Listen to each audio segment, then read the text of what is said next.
you just look at where you look at humanity, and unless you're a trained biologist, you put our DNA under a microscope or under a test, unless you run diligent tests, you can't, you could tell male, you could tell female. That's about it.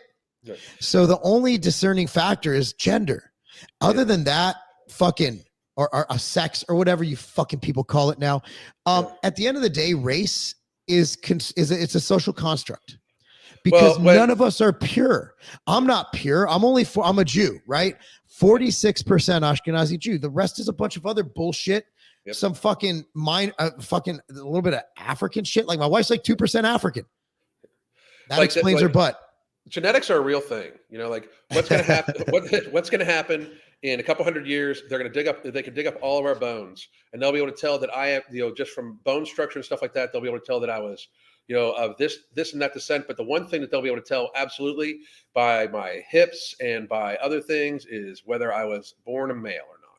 So, I mean, all that, like you can lop off the flesh and reconstruct all that shit and put in fucking silicone and all that stuff. And I have no problem. And I have no problem with people doing that. I really don't. I have no problem with people doing that. But the pronoun thing, I try my best, because my thing about it is I 51 years, Mark, never been misgendered ever. And I tell you what, if people would do it right now, just to fucking try to be like, okay, whatever, girl, I would laugh. You know why? Because I'm pretty confident in being a man. I'm pretty fucking confident that I'm a dude. And my point is, if you get misgendered, maybe it's your fucking presentation. If you want, dude, nobody's misgendering Blair White. That's why I don't like the transgenders when they got goatees. I'm like, just fucking commit.